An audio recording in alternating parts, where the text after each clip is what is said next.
गुणी निदाना, तुमरी महिमा वर्ण ना सको।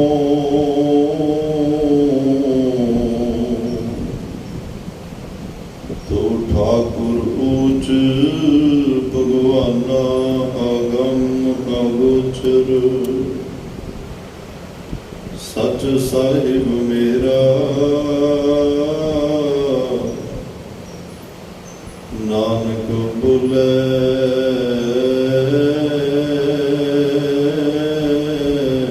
बुलाया तेरा। सतनाम श्री वाहिगुरु साहिब जी। नाम कित संसार, किरण रव सुरतर साखा है। उत्तर दक्षिण पूर्व देश, पश्चिम जस भाखा है। जन्म ताय हो सके अथ, जित नाम हर हृदय निवास। सुर नर गण गंधर्व, छे दर्शन आसास। भलाओ प्रसिद्ध तेजो तनाओ, कल जोड़ कर ध्याया। सोई नाम भगत भव जल हरण, गुर अमरदास कै पायो। कित नाम कित संसार, किरण रव सुरतर साखा है। वाहिगुरु जी का खालसा, वाहिगुरु जी की फतेह। परम सत्कार दे सन्मानयोग चवर छत्र तखत दे मालक, जुगो जुग अटल सर्व सांझी वालता दे पैगंबर, दीन दुनी दे राखे मनुखता दे सांझे रहबर, गुरता गद्दी दे सुभाईमान। धन धन धन साहिब श्री गुरु ग्रंथ साहब महाराज जी, जिन्हों की अपार कृपा बख्शिश रहमत का सदका आप सरबत माई भाई अमृत वेले दे दीवाना की हाजरी गुरुद्वारा सिंह शहीदा सुहाना इस पाक पवित्र स्थान के उपर भर रहे हो सतगुरां की महान बख्शिश हुई। इलाही गुरबाणी के नितनेम सरवण करन दा सुभागा समा प्राप्त होया। हजूरी रागी जथे दे पासों आसा जी की वार दे कीर्तन आप जी ने सरवण किए हैं। हर रोज की तरह सतगुरां की महान बख्शिश द्वारा चल रही श्री गुरु ग्रंथ साहब महाराज जी की लड़ीवार कथा गुर शब्द विचार नाल ब्रह्म विचार नाल जुड़न का सुभागा समा भी आपां सारिआं नूं प्राप्त होया है। आओ इस मिले हुए समय नूं गुरु की बात पाके अपने जीवन जिंदगी दियां कुछ घड़ियां कुछ पलां नूं सफल करने का यत्न करिए। कोई साडे भी जहन विच गुरु की गल वस जाए, गुरु के नाम का किणका वस जाए, जिस करके साडा भी मनुखा जीवन सार्थक हो सके, सफल हो सके, वडभागा हो सके। यही यत्न है, यही कोशिश है और यही अरदास है कि सतगुरु तुमरी कृपा ते मानक दे पाई है। तुहाडी कृपा नाल शरीर मिलिया, शरीर च रहिंदियां रहिंदियां तुहाडे तक पहुंच हो सके, तुहानूं जान सकीए, तुहानूं पहचान सकीए, तुहानूं मान सकीए। ये मन की इच्छा है। तुहाडे शब्द रूपी चरणों नाल जुड़ सकीए, तुहाडा नाम साडे हिरदे च वस सके, ताकि असी अपने जीवन का पूरा पूरा लाहा ले सकीए। जिन्हों तुसीं कहा इहां खाट चलो हर लाहा, आगे बसन सुहेला वो लाहा सानू मिल सके। हर रोज सतगुरु बेअंत बख्शिशां भरे बचन दिल नूं मन नूं ਸ਼ਾਂਤੀ ਦੇਣ ਵਾਲੇ, ਤਸੱਲੀ ਦੇਣ ਵਾਲੇ, ਸੰਤੁਸ਼ਟੀ ਦੇਣ ਵਾਲੇ ਬਚਨ ਸਾਡੇ ਝੋਲੇ 'ਚ ਪਾਉਂਦੇ ਨੇ। ਜਿਨ੍ਹਾਂ ਬਚਨਾਂ ਦੀ, ਗੁਰ ਸ਼ਬਦਾਂ ਦੀ ਅਸੀਂ ਵਿਚਾਰ ਕਰਕੇ, ਉਸ ਵਿਚਾਰ ਨਾਲ ਜੁੜ ਕੇ ਕੁਝ ਨਾ ਕੁਝ ਸਿੱਖਣ ਦਾ ਹਰ ਰੋਜ਼ ਯਤਨ ਕਰਦੇ ਹਾਂ। ਅੱਜ ਵੀ ਭੱਟ ਸਾਹਿਬਾਨ, ਭੱਟ ਕਲ ਜੀ, ਜਿਹੜੇ ਧੰਨ ਧੰਨ ਸਾਹਿਬ ਸ੍ਰੀ ਗੁਰੂ ਅਮਰਦਾਸ ਸਾਹਿਬ ਸੱਚੇ ਪਾਤਸ਼ਾਹ ਦੀ ਉਸਤਤ ਵਿੱਚ ਜੁੜੇ ਹੋਏ ਨੇ, ਵਾਰ-ਵਾਰ ਨਮਸਕਾਰਾਂ ਗਰੀਬ ਨਿਵਾਜ ਸਤਿਗੁਰਾਂ ਨੂੰ ਕਰ ਰਹੇ ਨੇ, ਵਾਰ-ਵਾਰ ਆਪਣਾ ਸਜਦਾ, ਆਪਣਾ ਅਕੀਦਾ, ਪ੍ਰੇਮ ਭੇਟ ਕਰ ਰਹੇ ਹਨ ਔਰ ਸਾਨੂੰ ਵੀ ਜਾਚ ਸਿਖਾ ਰਹੇ ਔਰ ਪ੍ਰੇਰਨਾ ਦੇ ਰਹੇ ਹਨ। ਭਾਈ ਸਾਹਿਬ ਸ੍ਰੀ ਗੁਰੂ ਅਮਰਦਾਸ ਪਰਮਾਤਮਾ ਸਵਰੂਪ ਨੇ। ਗੁਰੂ ਅਮਰਦਾਸ ਦੇ ਪਰਮਾਤਮਾ 'ਚ ਅੰਤਰ ਕੋਈ ਨਹੀਂ। ਪਰਮਾਤਮਾ ਦੀਆਂ ਸਾਰੀਆਂ ਦੈਵੀ ਸ਼ਕਤੀਆਂ ਧੰਨ ਸ੍ਰੀ ਗੁਰੂ ਅਮਰਦਾਸ ਸਾਹਿਬ ਸੱਚੇ ਪਾਤਸ਼ਾਹ ਦੇ ਕੋਲ ਨੇ, ਕਿਉਂਕਿ ਉਹਨਾਂ ਦੇ ਹਿਰਦੇ ਵਿੱਚ ਪਰਮਾਤਮਾ ਦਾ ਨਾਮ ਟਿਕ ਚੁੱਕਿਆ ਹੈ, ਨਾਮ ਵਸ ਚੁੱਕਿਆ ਹੈ, ਨਾਮ ਅਨੁਭਵ ਹੋ ਚੁੱਕਿਆ ਹੈ। ਉਸ ਨਾਮ ਨੂੰ ਧੰਨ ਸ੍ਰੀ ਗੁਰੂ ਅਮਰਦਾਸ ਸਾਹਿਬ ਸੱਚੇ ਪਾਤਸ਼ਾਹ ਪ੍ਰਾਪਤ ਕਰ ਚੁੱਕੇ ਹਨ, ਜਿਸ ਨਾਮ ਦੀਆਂ ਹੀ ਸਾਰੀਆਂ ਬਰਕਤਾਂ ਹਨ। ਔਰ ਸਾਡੇ ਲਈ ਵੀ ਇਹੀ ਉਪਦੇਸ਼ ਦੇ ਰਹੇ ਹਨ ਭਾਈ ਕਿ ਉਸ ਨਾਮ ਨੂੰ ਤੁਸੀਂ ਵੀ ਸਿਮਰੋ, ਜਿਹਨੂੰ ਸਿਮਰਨ ਦੇ ਨਾਲ ਸਿਮਰ ਸਿਮਰ ਸਿਮਰ ਸੁਖ ਪਾਵੋ, ਕਲ ਕਲੇਸ਼ ਤਨ ਮਾਹੇ ਮਿਟਾਵੋ। ਉਸ ਪਰਮਾਤਮਾ ਨੂੰ ਸਿਮਰੋ ਜਿਹਦੇ ਸਿਮਰਨ ਨਾਲ ਸਦਾ ਸੁਖ, ਇੱਕ ਦੋ ਦਿਨ ਦਾ ਸੁਖ ਨਹੀਂ, ਇੱਕ ਦੋ ਮਹੀਨਿਆਂ ਦਾ ਸੁਖ ਨਹੀਂ, ਇੱਕ ਦੋ ਸਾਲ ਦਾ ਸੁਖ ਨਹੀਂ, ਸਦਾ ਸੁਖ ਪਾਓ। ਫਿਰ ਕਲ ਕਲੇਸ਼, ਕਲ ਕਲੇਸ਼ ਕੀ ਹੁੰਦੇ ਆ? ਇੱਕ ਤਾਂ ਤਨ ਨੂੰ ਰੋਗ ਲੱਗੇ ਹੋਏ ਨੇ, ਸਮਝ ਆਉਂਦੇ ਆ, ਦਿਸਦੇ ਆ, ਤੇ ਉਹਦੇ ਬਾਹਰੀ ਤੌਰ ਤੇ ਹੱਲ ਵੀ ਅਸੀਂ ਲੱਭਦੇ ਆ। ਜਿਹੜੇ ਕਲ ਕਲੇਸ਼ ਨੇ ਇਹ ਮਨ ਔਰ ਆਤਮਾ ਦੇ ਰੋਗ ਨੇ। ਇਹ ਡਾਕਟਰਾਂ ਦੀਆਂ ਸਕੈਨਾਂ ਵਿੱਚ ਨਹੀਂ ਆਉਂਦੇ, ਡਾਕਟਰਾਂ ਦੀ ਸਮਝ ਔਰ ਪਕੜ ਵਿੱਚ ਨਹੀਂ ਆਉਂਦੇ, ਬਾਹਰੀ ਤੌਰ ਤੇ ਇਹਦਾ ਕਿਤੇ ਵੀ ਹੱਲ ਨਹੀਂ ਲੱਭਦਾ। ਇਹ ਕਲ ਕਲੇਸ਼ ਸਤਿਗੁਰੂ ਨੂੰ ਹੀ ਸਮਝ ਆਉਂਦੇ ਆ ਔਰ ਸਤਿਗੁਰੂ ਪਾਤਸ਼ਾਹ ਹੀ ਇਹਨਾਂ ਨੂੰ ਠੀਕ ਕਰ ਸਕਦੇ ਆ। ਠੀਕ ਕਰਨ ਦਾ ਤਰੀਕਾ ਕੀ ਆ? ਸਿਮਰੋ ਸਿਮਰ ਸਿਮਰ ਸੁਖ ਪਾਓ। ਕਈ ਪੰਕਤੀਆਂ ਜਿਹੜੀਆਂ ਪ੍ਰਸ਼ਨੋਤਰੀ ਰੂਪ ਚ ਹੁੰਦੀਆਂ ਨੇ, ਪਹਿਲੀ ਪੰਕਤੀ 'ਚ ਸਵਾਲ ਹੁੰਦਾ, ਦੂਸਰੀ 'ਚ ਜਵਾਬ ਹੁੰਦਾ, ਜਾਂ ਅੱਧੀ ਪੰਕਤੀ ਸਵਾਲ ਕਰ ਰਹੀ ਆ, ਅੱਧੀ ਪੰਕਤੀ ਜਵਾਬ, ਨੂੰ ਪ੍ਰਸ਼ਨੋਤਰੀਆਂ ਕਿਹਾ ਜਾਂਦਾ। ਤਾਂ ਇਸ ਲਈ ਗੱਲ ਹਰ ਰੋਜ਼ ਨਾਮ ਦੀ ਚੱਲ ਰਹੀ ਹੈ। ਗੁਰੂ ਗ੍ਰੰਥ ਸਾਹਿਬ ਦੀ ਸਾਰੀ ਗੁਰਬਾਣੀ ਨਾਮ ਦੀ ਗੱਲ, ਨਾਮ ਦੀ ਮਹਿਮਾ, ਨਾਮ ਦੀ ਚਰਚਾ, ਨਾਮ ਦੀ ਵਡਿਆਈ, ਨਾਮ ਦੀ ਉਪਮਾ ਕਰ ਰਹੀ ਹੈ। ਨਾਮ ਜਪਣ ਵਾਲਿਆਂ ਦੀ ਗੱਲ ਕਰ ਰਹੀ ਹੈ ਔਰ ਸਾਨੂੰ ਪ੍ਰੇਰਿਤ ਕਰ ਰਹੀ ਹੈ ਕਿ ਭਾਈ ਤੁਸੀਂ ਵੀ ਨਾਮ ਜਪੋ। ਇਹ ਨਾਮ ਹੀ ਹੈ ਜਿਹੜਾ ਜੀਵਨ ਦਾ ਆਧਾਰ ਹੈ, ਨਾਮ ਹੀ ਹੈ ਜਿਹੜਾ ਜੀਵਨ ਦਾ ਆਸਰਾ ਹੈ। ਨਹੀਂ ਤਾਂ ਸਾਡੇ ਆਸਰੇ ਦੇਖ ਲਓ ਤੁਸੀਂ, ਸਭ ਤੋਂ ਪਹਿਲਾ ਆਸਰਾ ਮਾਂ ਬਾਪ ਦਾ। ਬੱਚਾ ਪੰਗੂੜੇ 'ਚ ਹਲੇ ਪਿਆ ਗਿਆ, ਦੁਨੀਆ ਧਰਤੀ ਤਖਤੇ ਤੇ ਕਦਮ ਰੱਖਿਆ, ਸਭ ਤੋਂ ਵੱਡੇ ਮਾਂ ਬਾਪ ਨਜ਼ਰ ਆਏ। ਕਿਸੇ ਨੇ ਬਾਹਰ ਝਿੜਕਿਆ, ਕੁਛ ਕਿਹਾ, ਭੱਜ ਕੇ ਆਪਣੇ ਮਾਪਿਆਂ ਕੋਲ ਗਏ, ਮਾਂ ਨੂੰ ਦੱਸਿਆ। ਚਲੋ ਮਾਂ ਨੇ ਤਸੱਲੀ ਦਿੱਤੀ, ਦੂਸਰੇ ਨੂੰ ਘੂਰਿਆ ਵੀ, ਉਲਾਂਭਾ ਦਿੱਤਾ ਦੂਜਿਆਂ ਦੇ ਘਰ। ਕੋਈ ਦੁੱਖ ਦਾ ਸੁੱਖ ਦਾ ਆਇਆ, ਆਪਣੇ ਮਾਪਿਆਂ ਨਾਲ ਸ਼ੇਅਰ ਕੀਤਾ, ਕਿਉਂਕਿ ਸਭ ਤੋਂ ਵੱਡੇ ਮਾਂ ਬਾਪ ਨਜ਼ਰ ਆ ਰਹੇ ਆ। ਪਰ ਮਹਾਰਾਜ ਕਹਿੰਦੇ ਸੱਚਾ ਨਾਮ ਮੇਰਾ ਆਧਾਰੋ, ਆਧਾਰ ਨਾਮ ਦਾ ਹੋਵੇ, ਆਸਰਾ ਨਾਮ ਦਾ ਹੋਵੇ। ਮਾਂ ਬਾਪ ਦਾ ਤੂੰ ਆਸਰਾ ਤੱਕਿਆ, ਮਾਂ ਬਾਪ ਦਾ ਆਸਰਾ ਤੱਕਣ ਵਾਲਿਆਂ ਨੂੰ ਬਾਬਾ ਫਰੀਦ ਸਾਹਿਬ ਕਹਿ ਰਿਹਾ, ਫਰੀਦਾ ਕਿੱਥੇ ਤੈਂਡੇ ਮਾਪਿਆਂ, ਜਿੰਨੇ ਤੂੰ ਚੜੇ ਹੋਏ ਤੈ ਪਾਸੋਂ ਉਹ ਲੱਦ ਗਏ, ਤੂੰ ਅਜੇ ਨਾ ਪਤੀਣੇ ਹੋਏ। ਮਾਪਿਆਂ ਦਾ ਆਸਰਾ ਲਿਆ, ਪਰ ਉਹ ਆਸਰਾ ਕਾਹਦਾ ਜਿਹੜਾ ਛੱਡ ਹੀ ਜਾਏ? ਉਹ ਆਸਰਾ ਕਾਹਦਾ ਜਿਹਦੀ ਟੇਕ ਟੁੱਟ ਜਾਏ, ਜਿਹਦਾ ਭਰੋਸਾ ਟੁੱਟ ਜਾਏ, ਜਿਹੜਾ ਅੱਧ ਵਿਚਕਾਰ ਅੱਧ ਵਾਟੇ ਤੋੜ ਵਿਛੋੜਾ ਹੋ ਜਾਏ, ਉਹ ਆਸਰਾ ਸਦੀਵ ਨਹੀਂ ਹੁੰਦਾ। ਸਾਨੂੰ ਤਾਂ ਉਹ ਆਸਰਾ ਚਾਹੀਦਾ ਆਦ ਮੱਧ ਜੋ ਅੰਤ ਨਿਭਾਵੇ, ਜਨਮ ਤੋਂ ਮੌਤ ਤੱਕ, ਮੌਤ ਤੋਂ ਬਾਅਦ ਵੀ ਸਾਡੇ ਨਾਲ ਰਵੇ, ਸਾਨੂੰ ਉਹ ਆਸਰਾ ਚਾਹੀਦਾ। ਮਹਾਰਾਜ ਕਹਿੰਦੇ ਇਹ ਮਨੁੱਖ ਦੇ ਆਸਰੇ ਵੇਖੋ, ਸਭ ਤੋਂ ਪਹਿਲਾਂ ਮਾਪਿਆਂ ਦਾ ਆਸਰਾ, ਫਿਰ ਇਹਨੇ ਭੈਣਾਂ ਭਰਾਵਾਂ ਦਾ ਆਸਰਾ ਤੱਕਿਆ ਕਿ ਚਲੋ ਮਾਂ ਬਾਪ ਛੱਡ ਕੇ ਚਲੇ ਗਏ, ਨਾਲ ਜਾਏ ਭੈਣ ਭਰਾ ਤਾਂ ਹੈ ਨੇ। ਮਹਾਰਾਜ ਸਾਹਿਬ ਕਹਿੰਦੇ ਉਹ ਆਸਰਾ ਵੀ ਭਾਈ ਸਦੀਵ ਨਿਭਣ ਵਾਲਾ ਨਹੀਂ।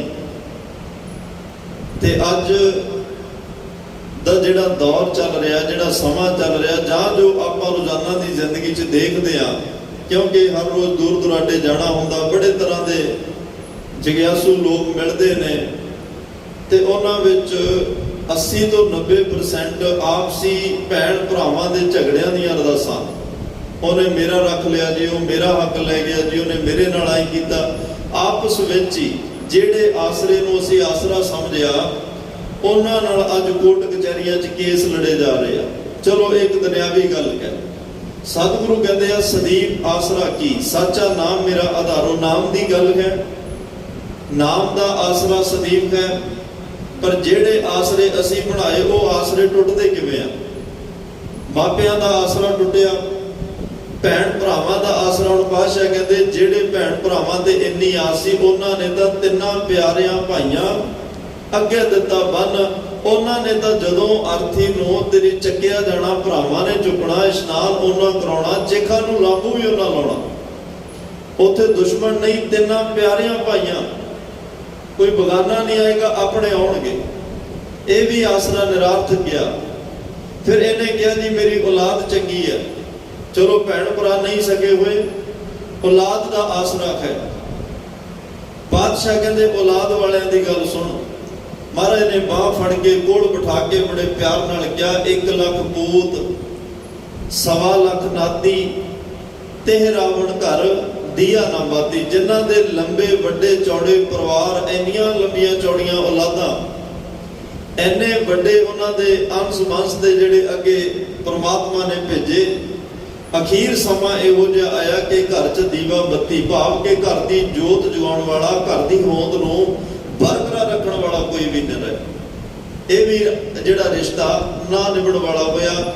ਫਿਰ ਇਨਸਾਨ ਨੇ ਮਿੱਤਰ ਦੋਸਤ ਚੁਣੇ। ਉਸ ਤੋਂ ਅਗਲਾ ਰਿਸ਼ਤਾ ਪਤੀ ਪਤਨੀ ਦਾ।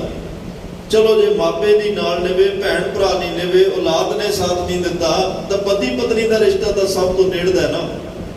ਇਹਨਾਂ ਨੂੰ ਤਾਂ ਜਦੋਂ ਆਨੰਦ ਕਾਰਜ ਹੁੰਦੇ ਆ, ਉਸੇ ਵੇਲੇ ਕਿਹਾ ਜਾਂਦਾ ਅੱਜ ਤੋਂ ਤੁਸੀਂ ਇੱਕ ਦੂਜੇ ਦੇ ਜੀਵਨ ਸਾਥੀ ਬਣੇ। ਜੀਵਨ ਸਾਥੀ ਹੋ, ਪਰ ਯਾਦ ਰੱਖਿਓ ਮਰਨ ਸਾਥੀ ਨਹੀਂ। ਮਰਨ ਵੇਲੇ ਤਾਂ ਵਾਰੀ ਆਪੋ ਆਪਣੀ। ਉਦੋਂ ਇੱਕ ਦੂਜੇ ਦੀ ਆਈ ਕਿਸੇ ਨੇ ਨਹੀਂ ਜਾਣਾ। ਉਦੋਂ ਤਾਂ ਜਿਹਦੀ ਵਾਰੀ ਆਈ ਉਸੇ ਨੇ ਜਾਣਾ ਹੈ, ਨਾਲ ਕਿਸੇ ਨੇ ਨਹੀਂ ਤੁਰਨਾ। ਤੁਸੀਂ ਜੀਵਨ ਸਾਥੀ ਹੋ, ਮਰਨ ਸਾਥੀ ਦਾ ਕੇਵਲ ਪਰਮਾਤਮਾ ਦਾ ਨਾਮ ਹੈ, ਜਿਹੜਾ ਮਰਨ ਤੋਂ ਬਾਅਦ ਵੀ ਤੁਹਾਡੇ ਨਾਲ ਤੁਰਦਾ ਹੈ, ਤੁਹਾਡੀ ਸਹਾਇਤਾ ਕਰਦਾ, ਤੁਹਾਡੀ ਮਦਦ ਕਰਦਾ, ਤੁਹਾਡੇ ਸੂਖਸ਼ਮ ਰੂਪ, ਵਚਨ ਰੂਪ ਵਿੱਚ, ਸ਼ਬਦ ਰੂਪ ਵਿੱਚ, ਤੁਹਾਡੇ ਰੋਮ ਰੋਮ ਵਿੱਚ ਵਸ ਕੇ ਤੁਹਾਡੇ ਨਾਲ ਚੱਲਦਾ।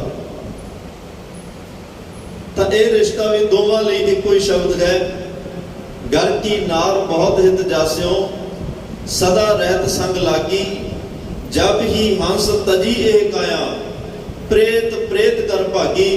ਪਾਤਸ਼ਾਹ ਕਹਿੰਦੇ ਜਦੋਂ ਅੰਦਰਲੇ ਭੌਰ ਨੇ ਉਡਾਰੀ ਮਾਰਿਆ, ਰਿਸ਼ਤਾ ਇਹ ਬਚਨ ਦੋਵਾਂ ਲਈ ਹੈ। ਜਿਹਦੇ ਤੇ ਆਈ ਦੂਸਰਾ ਛੱਡ ਕੇ ਪ੍ਰੇਤ ਪ੍ਰੇਤ ਕਹਿ ਕੇ ਭੱਜ ਗਿਆ। ਇਹ ਰਿਸ਼ਤਾ ਵੀ ਸਦੀਵ ਨਹੀਂ। ਫਿਰ ਇਨਸਾਨ ਨੇ ਕਿਹਾ ਜੀ ਪੈਸਾ ਬਹੁਤ ਹੈ, ਪੈਸੇ ਨੂੰ ਰਿਸ਼ਤਾ ਬਣਾ ਕੇ ਚੱਲਾਂਗਾ, ਪੈਸੇ ਨਾਲ ਰਿਸ਼ਤਾ ਜੋੜ ਕੇ ਚੱਲਾਂਗਾ, ਹਰ ਦੁੱਖ ਸੁੱਖ ਵੇਲੇ ਪੈਸਾ ਮੇਰੇ ਨਾਲ ਖੜੇਗਾ। ਪੈਸਾ ਬਹੁਤ ਕੁਝ ਹੁੰਦਾ ਹੈ, ਪੈਸਾ ਸਭ ਕੁਝ ਨਹੀਂ ਹੁੰਦਾ। ਸਭ ਕੁਝ ਵਿੱਚ ਕਮੀ ਨਹੀਂ ਹੁੰਦੀ, ਬਹੁਤ ਕੁਝ ਵਿੱਚ ਕਮੀ ਹੁੰਦੀ ਹੈ। ਪੈਸਾ ਬਹੁਤ ਕੁਝ ਬੜੀਆਂ ਥਾਵਾਂ ਤੇ ਤੁਹਾਡੀ ਮਦਦ ਕਰ ਸਕਦਾ ਹੈ, ਪਰ ਇੱਕ ਪੜਾਅ, ਇੱਕ ਮੁਕਾਮ, ਇੱਕ ਸਟੇਜ ਇਹੋ ਜਿਹੀ ਆਉਂਦੀ ਹੈ ਜਿੱਥੇ ਇਨਸਾਨ ਕਹਿੰਦਾ ਪੈਸੇ ਨਾਲੋਂ ਕੁਝ ਹੋਰ ਹੋਣਾ ਚਾਹੀਦਾ ਹੈ। ਪੈਸਾ ਤਨ ਦਾ ਸੁੱਖ ਦੇ ਸਕਦਾ, ਮਨ ਦਾ ਸੁੱਖ ਨਹੀਂ। ਮਨ ਦਾ ਸੁੱਖ ਦਾ ਭਾਈ ਪਰਮਾਤਮਾ ਦੇ ਨਾਮ ਵਿੱਚ ਹੈ। ਜੋ ਸੁਖ ਕੋ ਚਾਹੇ ਸਦਾ ਸ਼ਰਨ ਰਾਮ ਕੀ ਲੈ। ਜੇ ਮਨ ਦਾ ਸੁਖ ਚਾਹੁੰਦਾ ਹੈ, ਤੈਨੂੰ ਉਸ ਰਮੇ ਹੋਏ ਰਾਮ ਅਕਾਲ ਪੁਰਖ ਵਾਹਿਗੁਰੂ ਪਰਮਾਤਮਾ ਦੇ ਨਾਮ ਨਾਲ ਜੁੜਨਾ ਪਏਗਾ। ਤੇ ਪੈਸੇ ਜੋੜਨ ਵਾਲਿਆਂ ਵਾਸਤੇ ਗੁਰੂ ਅਰਜਨ ਸਾਹਿਬ ਨੇ ਕਿਹਾ, ਸੰਗ ਨਾ ਚਾਲਸ ਤੇਰੇ ਧਨਾ ਤੂੰ ਕਿਆ ਲਪਟਾਵੇ, ਮੂਰਖ ਮਨਾ। ਮੂਰਖ ਕਿਹਾ ਗਿਆ, ਜਿਹੜੇ ਪੈਸੇ ਪਿੱਛੇ ਚੱਲਦੇ ਆ ਮੂਰਖ ਨੇ ਭਾਈ। ਆਪਣੇ ਮਨ ਦੇ ਪਿੱਛੇ ਚੱਲਣੋਂ ਮਨਮੁਖ ਨੇ। ਗੁਰੂ ਅਰਜਨ ਸਾਹਿਬ ਦਾ ਨਿਰਣਾ ਹੈ।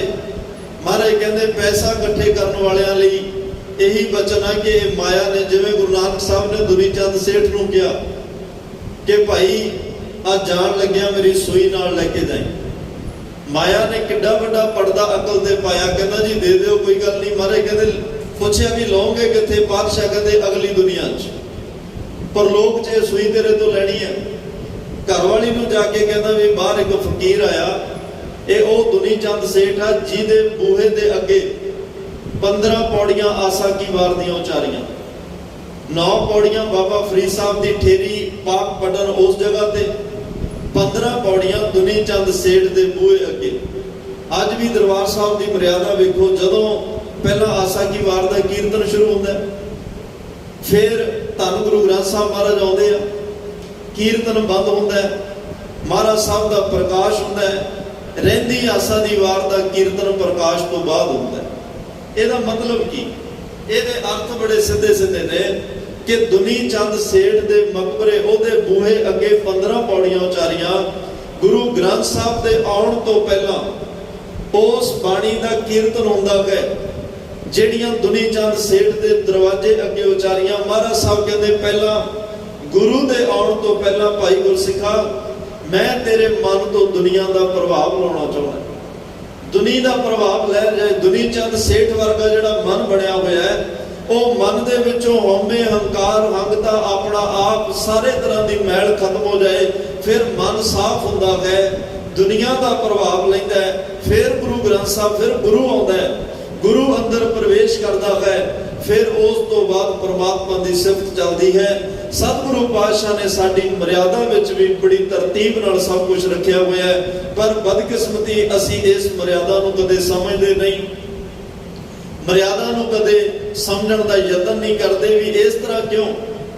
ਸਵਈਏ ਵੀ ਬੜੇ ਮੈਂ ਅਗਲੇ ਦਿਨਾਂ ਵਿੱਚ ਆਪ ਜੀ ਨਾਲ ਵਿਚਾਰ ਸਾਂਝੀ ਕਰਾਂਗਾ, ਜਿਨ੍ਹਾਂ ਸਵਈਆਂ ਦੀ ਅਸੀਂ ਵਿਚਾਰ ਕਰ ਰਹੇ ਹਾਂ।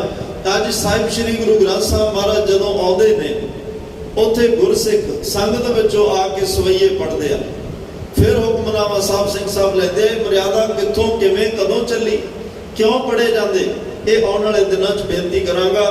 ਤੇ ਧੰਨ ਗੁਰੂ ਗ੍ਰੰਥ ਸਾਹਿਬ ਸੱਚੇ ਪਾਤਸ਼ਾਹ ਕਹਿੰਦੇ, ਭਾਈ ਵੇਖ, ਜਿੰਨੇ ਰਿਸ਼ਤੇ ਤੂੰ ਚੁਣੇ ਸਾਰੇ ਅੱਧ ਵਾਟੇ ਛੱਡਣ ਵਾਲੇ ਆ, ਕੋਈ ਵੀ ਪੂਰ ਲਾਉਣ ਵਾਲਾ ਨਹੀਂ, ਕੋਈ ਵੀ ਸਿਰੇ ਲਾਉਣ ਵਾਲਾ ਨਹੀਂ। ਧੰਨ ਗੁਰੂ ਨਾਨਕ ਸਾਹਿਬ ਨੇ ਦੁਨੀ ਚੰਦ ਸੇਠ ਨੂੰ ਕਿਹਾ ਵੀ ਆ ਸੂਈ ਅਗਲੀ ਦੁਨੀਆ 'ਚ, ਘਰਵਾਲੀ ਨੂੰ ਕਿਹਾ ਵੀ ਬਾਹਰ ਫਕੀਰ ਆਇਆ, ਆ ਸੂਈ ਉਹਨੇ ਫੜਾਈ ਹੈ, ਇਹਨੂੰ ਵਧੀਆ ਕਿਸੇ ਇਹੋ ਜਿਹੀ ਜਗ੍ਹਾ ਤੇ ਸੰਭਾਲ ਕੇ ਰੱਖੀ ਜਿੱਥੇ ਚੇਤਾ ਰਹਿ ਜਾਏ। ਉਹਨਾਂ ਕਿਹਾ ਜੀ ਕਦੋਂ ਤੱਕ ਸਾਂਭ ਕੇ ਰੱਖਾਂ? ਉਹਨਾਂ ਨੇ ਕਿਹਾ ਉਦੋਂ ਤੱਕ ਸਾਂਭ ਕੇ ਰੱਖ ਜਦੋਂ ਤੱਕ ਉਹ ਫਕੀਰ ਇਹਨੂੰ ਵਾਪਸ ਨਹੀਂ ਲੈ ਲੈਂਦਾ। ਕਹਿੰਦੇ ਉਹਨਾਂ ਨੇ ਇਹ ਵਾਪਸ ਲੈਣ ਦਾ ਟਾਈਮ, ਤਰੀਕ, ਥਿੱਤਵਾਰ ਕੁਝ ਤਾਂ ਦੱਸਿਆ ਹੋਏਗਾ। ਦੁਨੀ ਚੰਦ ਸੇਠ ਮਾਇਆ ਦੇ ਪ੍ਰਭਾਵ 'ਚ ਬੋਲ ਰਿਹਾ, ਕਹਿੰਦਾ ਉਹਨਾਂ ਨੇ ਅਗਲੀ ਦੁਨੀਆ ਪਰਲੋਕ 'ਚ ਮੇਰੇ ਤੋਂ ਸੂਈ ਲੈਣੀ ਹੈ। ਜਦੋਂ ਮੈਂ ਜਾਣਾ ਦੁਨੀਆ ਤੋਂ, ਇਹ ਮੇਰੀ ਅਰਥੀ ਦੇ ਨਾਲ ਮੇਰੇ ਹੱਥ ਵਿੱਚ ਇਹ ਸੂਈ ਫੜਾ ਦੇਈ, ਤਾਂ ਕਿ ਅਗਲੀ ਦੁਨੀਆ 'ਚ ਮੈਂ ਉਸ ਫਕੀਰ ਨੂੰ ਇਹ ਸੂਈ, ਉਹਦੀ ਇਮਾਨਤ ਮੋੜ ਸਕਾਂ। ਗੁਰੂ ਨਾਨਕ ਸਾਹਿਬ ਦਾ ਸਮਝਾਉਣ ਦਾ ਢੰਗ ਕੈਸਾ? ਇਹ ਕੱਲੀ ਦੁਨੀ ਚੰਦ ਨਾਲ ਵਾਰਤਾ ਹੋਈ ਤੇ ਉੱਥੇ ਹੀ ਖਤਮ ਨਹੀਂ ਹੋ ਗਈ। ਇਸ ਕਥਾ ਨੇ, ਇਸ ਸਾਖੀ ਨੇ ਤਾਂ ਜ਼ਿੰਦਗੀ ਰਹਿੰਦੀ ਦੁਨੀਆ ਤੱਕ ਸਾਨੂੰ ਨਸੀਹਤ ਦਿੰਦੇ ਰਹਿਣਾ ਹੈ, ਕਿਉਂਕਿ ਸਾਹਿਬ ਮੇਰਾ ਨੀਤ ਨਵਾਂ, ਸੱਚ ਪੁਰਾਣਾ ਨਾ ਥੀਐ, ਨਾਮ ਨਾ ਮੈਲਾ ਹੋਏ। ਜੋ ਇਹ ਸੱਚ ਦੇ ਵਰਤਾਰੇ ਵਰਤਿਆ ਭਾਈ, ਇਹ ਨਾ ਕਦੇ ਪੁਰਾਣੇ ਹੋਣੇ ਆ, ਨਾ ਉਹ ਸੱਚੇ ਦੇ ਨਾਮ ਨੇ ਕਦੇ ਮੈਲਾ ਹੋਣਾ ਹੈ।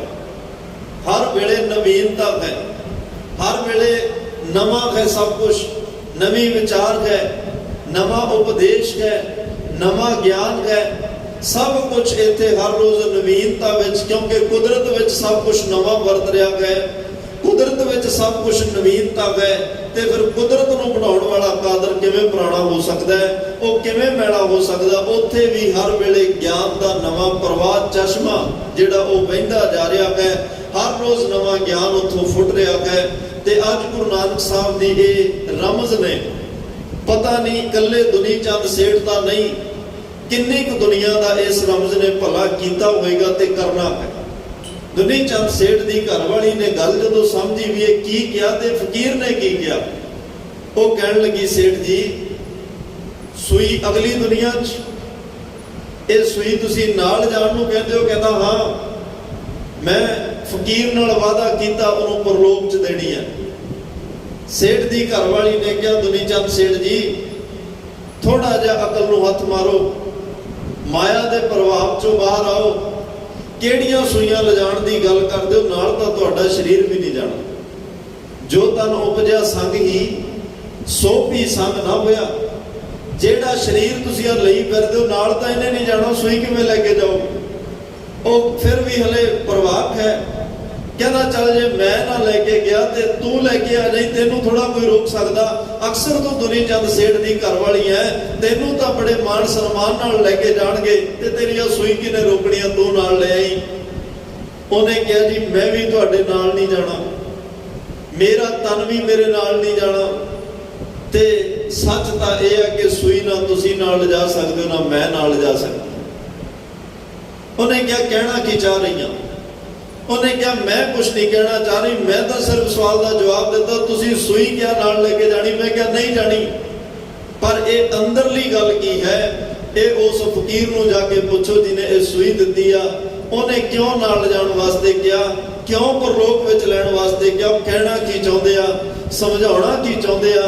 ਤੇ ਅੱਜ ਦੁਨੀ ਚੰਦ ਸੇਠ ਬੜੇ ਹਾਰੇ ਹੋਏ ਕਦਮਾਂ ਨਾਲ ਧੰਨ ਗੁਰੂ ਨਾਨਕ ਸਾਹਿਬ ਸੱਚੇ ਪਾਤਸ਼ਾਹ ਆਪਣੇ ਅੰਦਰ ਆਤਮੇ ਉਸ ਪਰਮਾਤਮਾ ਦੀ ਬੰਦਗੀ ਚ ਲੀਨ ਨੇ। ਬੜੇ ਜਗਿਆਸੂ ਲੋਕ ਬੈਠੇ ਨੇ, ਕੀਰਤਨ ਦੀਆਂ ਧੁਨਾਂ ਕਿਤੇ ਛਿੜਦੀਆਂ ਨੇ, ਕਿਤੇ ਬੰਦ ਹੋ ਜਾਂਦੀਆਂ ਨੇ। ਦੁਨੀ ਚੰਦ ਸੇਠ ਆ ਕੇ ਬੜਾ ਥੱਕਿਆ ਤੇ ਹਾਰਿਆ ਹੋਇਆ ਆ ਕੇ ਬੈਠਾ। ਜਿਹੜੀ ਕੱਲ ਵਾਲੀ ਗੱਲ ਸੀ ਅੱਜ ਨਹੀਂ। ਜਦੋਂ ਹੰਕਾਰੀ ਬੰਦੇ ਦੇ ਹੰਕਾਰ ਨੂੰ ਸੱਟ ਲੱਗਦੀ ਹੈ ਨਾ, ਉਦੋਂ ਉਹਦੇ ਕਦਮ ਜਿਹੜੇ ਆ ਉਹ ਰੁਕਦੇ ਨੇ, ਉਹਦੇ ਕਦਮ ਥੰਮਦੇ ਨੇ। ਜਦੋਂ ਇੱਕ ਕਹਿੰਦੇ ਨੇ ਹੰਕਾਰੀ ਬੰਦੇ ਦੇ ਹੰਕਾਰ ਨੂੰ ਚੋਟ ਲੱਗੇ, ਉਹਦਾ ਜਿਹੜਾ ਮਨ ਹੈ ਉਹ ਕਿਤੇ ਨਾ ਕਿਤੇ ਆਪਣੇ ਆਪ ਵਿੱਚ ਨਿਮੋ ਝੁਣਾ ਵੀ ਹੁੰਦਾ ਹੈ, ਸ਼ਰਮਿੰਦਗੀ ਮਹਿਸੂਸ ਕਰਦਾ ਹੈ। ਥੱਕੇ ਹਾਰੇ ਕਦਮਾਂ ਨਾਲ ਪਿੱਛੇ ਆ ਕੇ ਬੈਠਿਆ। ਕੀਰਤਨ ਦੀ ਸਮਾਪਤੀ ਹੋਈ, ਧੰਨ ਗੁਰੂ ਨਾਨਕ ਸਾਹਿਬ ਦੇ ਅੱਗੇ ਸੂਈ ਰੱਖ ਦਿੱਤੀ। ਮਹਾਰਾਜ ਸਾਹਿਬ ਕਹਿੰਦੇ ਸੇਠ ਜੀ ਇਹ ਤਾਂ ਮੈਂ ਅਗਲੀ ਦੁਨੀਆ 'ਚ ਲੈਣੀ ਆ, ਤੁਸੀਂ ਅੱਜ ਹੀ ਵਾਪਸ ਕਰਨ ਆ ਗਏ? ਕਹਿੰਦਾ ਮਹਾਰਾਜ ਮੇਰੀ ਘਰ ਵਾਲੀ ਨੇ ਦੱਸਿਆ ਇਹ ਸੂਈ ਨਾਲ ਨਹੀਂ ਜਾਣੀ, ਇਹ ਮੇਰੇ ਨਾਲ ਨਹੀਂ ਜਾਣੀ, ਮੈਂ ਤਾਂ ਵਾਪਸ ਕਰਨ ਆਇਆ। ਪਾਤਸ਼ਾਹ ਹੱਸ ਕੇ ਕਹਿਣ ਲੱਗੇ ਸੇਠ ਜੀ ਜੇ ਇਸ ਗੱਲ ਦੀ ਸਮਝ ਆ ਗਈ ਕਿ ਇਹ ਸੂਈ ਨਾਲ ਨਹੀਂ ਜਾਣੀ, ਫਿਰ ਆ ਕੋਠੇ ਤੇ ਇੰਨੇ ਉੱਚੇ ਝੰਡੇ ਲਾ ਕੇ ਦੁਨੀਆ ਨੂੰ ਇਹ ਗੱਲ ਤੂੰ ਸਿੱਧ ਕਰ ਰਿਹਾ ਕਿ ਮੇਰੇ ਕੋਲ ਇੰਨੇ ਕਰੋੜ ਨੇ, ਇੰਨੇ ਮੇਰੇ ਕੋਲ ਪੈਸੇ ਨੇ। ਅੱਗੇ ਜਿਹਦੇ ਕੋਲੇ 1 ਕਰੋੜ ਆਉਣਾ ਤਾਂ 1 ਝੰਡਾ ਲਾਉਂਦਾ ਸੀ, ਜਿਹਦੇ ਕੋਲੇ 2 ਕਰੋੜ ਆ ਉਹ 2 ਝੰਡੇ ਲਾਉਂਦੇ ਸੀ। ਜਿਹੜਾ ਫਲੋਰ ਕੋਲੇ ਅੱਪਰ ਪਿੰਡ ਆ ਨਾ ਨਗਰ, ਇਹ ਸੁਨਿਆਰਿਆਂ ਦਾ ਪਿੰਡ ਸੀ, ਕਿਸੇ ਵੇਲੇ ਬਹੁਤ ਅਮੀਰ ਸੀ। ਇਹ ਸਾਰੇ ਪਿੰਡ ਦੇ ਮਕਾਨਾਂ ਦੇ ਛੱਤਾਂ ਉੱਤੇ ਕਈ ਇੱਕ ਘਰ ਦੇ ਝੰਡੇ ਲੱਗੇ ਹੋਏ ਸਨ, ਔਰ ਜਿਹੜੇ ਇਸ ਗੱਲ ਦਾ ਸੁਨੇਹਾ ਦੇ ਰਹੇ ਸਨ ਵੀ ਇੱਥੇ ਕੋਈ ਕਿਸੇ ਤੋਂ ਘੱਟ ਨਹੀਂ, ਸਭ ਇੱਕ ਤੋਂ ਇੱਕ ਅਮੀਰ ਬੈਠਾ। ਅੱਗੇ ਇਹ ਝੰਡੇ ਲਾ ਕੇ ਆਪਣੀ ਅਮੀਰੀ ਦਾ ਪ੍ਰਗਟਾਵਾ ਕੀਤਾ ਜਾਂਦਾ ਸੀ। ਪਾਤਸ਼ਾਹ ਕਹਿੰਦੇ ਸੇਠ ਜੀ ਜੇ ਸੂਈ ਨਹੀਂ ਜਾਣੀ, ਫਿਰ ਇੰਨੀ ਮਾਇਆ ਜਿਹੜੀ ਇਕੱਠੀ ਕਰੀ ਬੈਠਾ ਉਹ ਕਿਵੇਂ ਜਾਏਗੀ, ਉਹਨੂੰ ਕਿਵੇਂ ਲੈ ਕੇ ਜਾਏਗਾ? ਧੰਨ ਗੁਰੂ ਨਾਨਕ ਸਾਹਿਬ ਪੂਰਾ ਗੁਰੂ ਹੈ, ਸਮਰੱਥ ਨੇ ਸਤਿਗੁਰੂ। ਐਸੀ ਰਮਜ ਪਾਈ, ਦੁਨੀ ਚੰਦ ਸੇਠ ਨੇ ਚਰਨ ਫੜ ਕੇ ਕਿਹਾ ਬਾਬਾ ਅੱਜ ਤੱਕ ਇਹ ਗੱਲ ਕਿਸੇ ਨੇ ਦੱਸੀ ਨਹੀਂ, ਅੱਜ ਤੱਕ ਇਹ ਭੁਲੇਖਾ ਕਿਸੇ ਨੇ ਕੱਢਿਆ ਨਹੀਂ, ਅੱਜ ਤੱਕ ਜਿਹੜਾ ਇਹ ਮਨ ਤੇ ਮਾਇਆ ਦਾ ਪ੍ਰਭਾਵ ਪਿਆ ਕਿਸੇ ਨੇ ਲਾਇਆ ਹੀ ਨਹੀਂ, ਕਿਸੇ ਨੇ ਸੱਚ ਦੀ ਬਾਤ ਦੱਸੀ ਨਹੀਂ, ਅੱਜ ਤੁਸੀਂ ਦੱਸੀ ਹੈ। ਕਿਰਪਾ ਕਰੋ ਦੁਨੀ ਚੰਦ ਸੇਠ ਦੇ ਮਨ ਤੋਂ ਦੁਨੀਆ ਦਾ ਪ੍ਰਭਾਵ ਲਾ ਕੇ ਪਰਮਾਤਮਾ ਦਾ ਨਾਮ ਅੰਦਰ ਟਿਕਾ ਦਿਓ। ਮੈਨੂੰ ਜੀਵਨ ਜਾਂਚ ਸਿਖਾ ਦਿਓ, ਕੀ ਮੇਰੇ ਨਾਲ ਜਾਣਾ ਹੈ, ਕੀ ਨਾਲ ਨਹੀਂ ਜਾਣਾ, ਮੈਨੂੰ ਇਸ ਗੱਲ ਦੀ ਸੋਝੀ ਬਖਸ਼ ਦਿਓ। ਧੰਨ ਗੁਰੂ ਨਾਨਕ ਸਾਹਿਬ ਨੇ ਬੜੇ ਪਿਆਰ ਨਾਲ ਕਿਹਾ ਸੀ ਸੇਠ ਜੀ ਨਾਲ ਤਾਂ ਕੇਵਲ ਪਰਮਾਤਮਾ ਦਾ ਨਾਮ ਤੁਰਦਾ ਹੈ। ਗੁਰ ਕਾ ਬਚਨ ਵਸੈ ਜੀ ਨਾਲੇ, ਜਲ ਨਹੀਂ ਡੁੱਬੈ ਤਸਕਰ ਨਹੀਂ ਲੇਵੈ, ਭਾਹੇ ਨਾ ਸਾਕੈ ਜਾਲੇ। ਮਹਾਰਾਜ ਕਹਿੰਦੇ ਨਾਲ ਤਾਂ ਪਰਮਾਤਮਾ ਸ਼ਬਦ ਰੂਪ ਹੋ ਕੇ ਨਾਲ ਤੁਰਦਾ ਹੈ, ਗੁਰੂ ਗੁਰ ਸ਼ਬਦ ਰੂਪ ਹੋ ਕੇ ਨਾਲ ਤੁਰਦਾ ਹੈ। ਬਾਕੀ ਸਭ ਕੁਝ ਜੋ ਇਕੱਠਾ ਕੀਤਾ ਭਾਈ ਉਹ ਇੱਥੇ ਹੀ ਰਹਿ ਜਾਂਦਾ। ਇੱਥੇ ਅਕਸਰ ਦੁਨੀਆ ਨੰਗੇ ਪੈਰ ਤੇ ਖਾਲੀ ਹੱਥ ਜਾਂਦੀ ਹੈ। ਆਏ ਵੀ ਨਾਂਗੇ ਆਵਣ ਨਾਂਗੇ ਜਾਣਾ, ਕੋਈ ਨਾ ਰਹੇ ਰਾਜਾ ਰਾਣਾ। ਇੱਥੇ ਨੰਗੇ ਆਏ, ਨੰਗਿਆਂ ਨੇ ਚਲੇ ਜਾਣਾ। ਆਉਣ ਲੱਗਿਆ ਕੱਪੜੇ ਕਿਸੇ ਨੇ ਪਾਏ ਤੇ ਜਾਣ ਲੱਗਿਆ ਕੱਪੜੇ ਕਿਸੇ ਨੇ ਪਾਏ। ਆਉਣ ਲੱਗਿਆ ਇਸ਼ਨਾਨ ਕਿਸੇ ਨੇ ਕਰਾਇਆ, ਜਾਣ ਲੱਗਿਆ ਇਸ਼ਨਾਨ ਕਿਸੇ ਨੇ ਕਰਾਇਆ। ਆਉਣ ਲੱਗਿਆ ਭੰਗੂੜੇ ਵਿੱਚ ਲੋਰੀਆਂ ਦਿੱਤੀਆਂ, ਜਾਣ ਲੱਗਿਆ ਲੋਕ ਅਰਥੀ ਤੇ ਪਾ ਕੇ ਲੈ ਗਏ, ਤੇ ਜਾਣ ਲੱਗਿਆ ਵੀ ਤੇਰੇ ਕੋਲੇ ਕੁਝ ਨਹੀਂ ਸੀ। ਸਿਕੰਦਰ ਬਾਦਸ਼ਾਹ ਨੇ ਇਸੇ ਕਰਕੇ ਕਿਹਾ ਸੀ ਮੇਰੇ ਹੱਥ ਖਾਲੀ ਪੈਰ ਨੰਗੇ ਅਰਥੀ ਤੋਂ ਲਮਕਾ ਦਿਓ। ਲੋਕਾਂ ਨੂੰ ਮੈਂ ਇੱਕ ਸੁਨੇਹਾ ਜਾਣ ਲੱਗਿਆ ਦੇਣਾ ਚਾਹੁੰਦਾ ਭਾਈ, ਜਿਹੜਾ ਦੁਨੀਆ ਨੂੰ ਜਿੱਤਣ ਦੇ ਸੁਪਨੇ ਲੈਣ ਵਾਲਾ ਸਿਕੰਦਰ ਬਾਦਸ਼ਾਹ ਸੀ, ਆ ਵੇਖ ਲਓ, ਜਿਹਦੇ ਕੋਲ ਮਾਇਆ ਦੀ ਕਮੀ ਨਹੀਂ, ਪਦਾਰਥਾਂ ਦੀ ਕਮੀ ਨਹੀਂ, ਹੀਰੇ ਸੋਨੇ ਚਾਂਦੀ ਦੀ ਕਮੀ ਨਹੀਂ, ਨੰਗੇ ਪੈਰ ਤੇ ਖਾਲੀ ਹੱਥ ਜਾ ਰਿਹਾ ਹੈ। ਨਾਂਗੇ ਪਾਵੋਂ ਤੇ ਗਏ ਜਿਨ ਕੇ ਲੱਖ ਕਰੋੜ, ਲੱਖਾਂ ਕਰੋੜਾਂ ਵਾਲੇ ਨੰਗੇ ਪੈਰ ਇਸ ਧਰਤੀ ਤੋਂ, ਕਬੀਰ ਸਾਹਿਬ ਕਹਿੰਦੇ ਜਾਂਦੇ ਮੈਂ ਵੇਖੇ ਨੇ। ਤੋਂ ਇਸ ਲਈ ਅੱਜ ਭੱਟ ਸਾਹਿਬਾਨ ਧੰਨ ਸ਼੍ਰੀ ਗੁਰੂ ਅਮਰਦਾਸ ਮਹਾਰਾਜ ਦੇ ਰਾਹੀਂ ਸਾਨੂੰ ਇਸ ਗੱਲ ਦਾ ਸੁਨੇਹਾ ਦੇ ਰਹੇ ਆ ਕਿ ਭਾਈ ਇੱਕੋ ਇੱਕ ਨਾਮ ਹੈ, ਕਲ ਕੇਵਲ ਨਾਮ ਆਧਾਰ। ਇਸ ਕਲਯੁਗ ਦੇ ਸਮੇਂ ਵਿੱਚ ਸਿਰਫ ਕੇਵਲ ਪਰਮਾਤਮਾ ਦਾ ਨਾਮ, ਓਨਲੀ ਨਾਮ, ਕੇਵਲ ਦਾ ਮਤਲਬ ਓਨਲੀ, ਕੇਵਲ ਨਾਮ ਹੈ ਜਿਹਨੇ ਸਾਡਾ ਆਧਾਰ ਕਰਨਾ ਹੈ ਤੇ ਜਿਹਨੇ ਸਾਡਾ ਆਸਰਾ ਬਣਨਾ ਹੈ। ਬਾਕੀ ਆਸਰੇ ਤੁਸੀਂ ਸੁਣ ਲਏ ਨੇ, ਸਾਰੇ ਨਾਸ਼ਵੰਤ ਨੇ। ਤੇ ਮਹਾਰਾਜ ਕਹਿੰਦੇ ਇਸ ਲਈ ਪਰਮਾਤਮਾ ਨੂੰ ਚੇਤੇ ਵਿੱਚ ਵਸਾ, ਉਹਦੇ ਨਾਮ ਨੂੰ ਜ਼ਿਹਨ ਵਿੱਚ ਰੱਖ, ਉਹਦਾ ਨਾਮ ਹੀ ਅਕਾਲ ਪੁਰਖ ਵਾਹਿਗੁਰੂ ਪਰਮਾਤਮਾ ਨਾਲ ਤੇਰੀ ਨੇੜਤਾ ਬਣਾਏਗਾ। ਫਿਰ ਜਗਿਆਸੂ ਨੇ ਕਿਹਾ ਪਾਤਸ਼ਾਹ ਕਿਵੇਂ ਜਪਾਂ? ਅੱਜ ਵੀ ਬੜਾ ਸਵਾਲ ਹੈ, ਕਿਵੇਂ ਜਪੀਏ? ਜਦੋਂ ਭੁੱਖ, ਮੈਂ ਅੱਗੇ ਬੇਨਤੀ ਕਰੀ ਆ, ਭੁੱਖ ਲੱਗੀ ਹੋਵੇ ਤਾਂ ਭੁੱਖ ਆਪਣੇ ਆਪ ਰੋਟੀ ਖਿਲਾ ਦਿੰਦੀ ਹੈ, ਪੁੱਛਣਾ ਨਹੀਂ ਪੈਂਦਾ ਕਿਵੇਂ ਖਾਈਦੀ ਹੈ। ਪਿਆਸ ਲੱਗੀ ਹੋਵੇ, ਪਿਆਸ ਆਪਣੇ ਆਪ ਪਾਣੀ ਪਿਲਾ ਦਿੰਦੀ ਹੈ, ਪੁੱਛੀਦਾ ਥੋੜਾ ਵੀ ਕਿਵੇਂ ਪੀਵਾਂ। ਪਿਆਸ ਹੋਵੇ, ਜਿਸ ਦਿਨ ਸਾਡੇ ਅੰਦਰ ਪਿਆਸ ਪੈਦਾ ਹੋ ਗਈ, ਜਿਸ ਦਿਨ ਅੰਦਰ ਪਰਮਾਤਮਾ ਨੂੰ ਮਿਲਣ ਦੀ ਭੁੱਖ ਪੈਦਾ ਹੋ ਗਈ, ਉਸ ਦਿਨ ਇਹ ਸਵਾਲ ਖਤਮ ਹੋ ਜਾਏਗਾ ਕਿਵੇਂ ਜਪਾਂ। ਉਸ ਦਿਨ ਤਾਂ ਉਠਤ ਬੈਠਤ ਸੋਵਤ ਨਾਮ ਵਾਲੀ ਅਵਸਥਾ ਬਣ ਜਾਏਗੀ। ਉਸ ਦਿਨ ਤਾਂ ਮਾਰਗ ਚਲਤ ਹਰੇ ਹਰ ਗਈਏ ਵਾਲੀ ਅਵਸਥਾ ਬਣ ਜਾਏਗੀ। ਉਸ ਦਿਨ ਤਾਂ ਭਿੰਨੀ ਰਹਿਣੜੀਏ ਚਮਕਣ ਤਾਰੇ ਜਾਗੈ ਸੰਤ ਜਨਾ ਮੇਰੇ ਰਾਮ ਪਿਆਰੇ।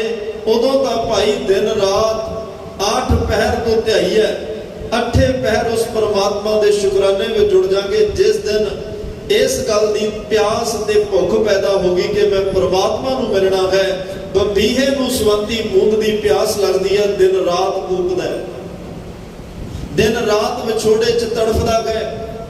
ਜਿੰਨੀ ਦੇਰ ਤੱਕ ਸਵੰਤੀ ਬੂੰਦ ਨਹੀਂ ਮਿਲਦੀ, ਸ਼ਾਂਤ ਨਹੀਂ ਹੁੰਦਾ। ਤਾਂ ਹੀ ਮਹਾਰਾਜ ਸਾਹਿਬ ਨੇ ਕਿਹਾ ਕਬੀਰ ਕੇਸੋ ਕੇਸੋ ਕੁਕੀਆ, ਕੇਸੋ ਪਰਮਾਤਮਾ, ਕੇਸੋ ਕੇਸੋ ਕੁਕੀਆ ਨਾ ਸੋਈਐ ਆਸਾਰ, ਰਾਤ ਦਿਵਸ ਕੈ ਕੂਕਣਾ। ਹੁਣ ਇੱਥੇ ਸਮਾਂ ਕੋਈ ਨਹੀਂ, ਟਾਈਮ ਕੋਈ ਨਹੀਂ, ਬੰਦਿਸ਼ ਕੋਈ, ਸਮੇਂ ਦੀ ਪਾਬੰਦੀ ਕੋਈ ਨਹੀਂ ਕਿ ਇਸ ਟਾਈਮ ਜਪ ਜਾਂ ਉਸ ਟਾਈਮ ਜਪ। ਰਾਤ ਦਿਵਸ ਕੈ ਕੂਕਣਾ, ਕਬੂ ਕੈ ਸੁਣੈ ਪੁਕਾਰ।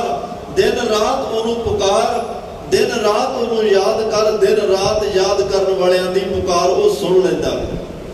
ਦਿਨ ਰਾਤ ਚੇਤੇ ਕਰਨ ਵਾਲਿਆਂ ਦੀ ਪੁਕਾਰ ਉਹਦੇ ਘਰ ਵਿੱਚ ਸੁਣੀ ਜਾਂਦੀ ਹੈ। ਮਹਾਰਾਜ ਨੇ 12-13 ਜਿਹੜੀਆਂ ਚੀਜ਼ਾਂ ਹਰ ਰੋਜ਼ ਸਾਡੀ ਜ਼ਿੰਦਗੀ 'ਚ ਵਰਤਦੀਆਂ ਨੇ, ਅਸੀਂ ਹੰਡਾਉਂਦੇ ਆ, ਪਾਉਂਦੇ ਆ, ਕਮਾਉਂਦੇ ਆ। ਮਹਾਰਾਜ ਕਹਿੰਦੇ ਤੂੰ ਇਹਨਾਂ ਚੀਜ਼ਾਂ ਨੂੰ ਹੀ ਪਰਮਾਤਮਾ ਦੀ ਦਾਤ ਸਮਝ ਕੇ, ਉਸ ਅਕਾਲ ਪੁਰਖ ਕੀ ਗਾਵੈ ਕੋ ਦਾਤ ਜਾਣੈ ਨਿਸ਼ਾਨ, ਇਹ ਦਾਤਾਂ ਨੂੰ ਪਰਮਾਤਮਾ ਦੀਆਂ ਨਿਸ਼ਾਨੀਆਂ ਸਮਝ ਕੇ ਧੰਨਵਾਦ ਕਰੀ ਚੱਲ, ਤੇਰਾ ਸਿਮਰਨ ਹੋ ਜਾਏਗਾ।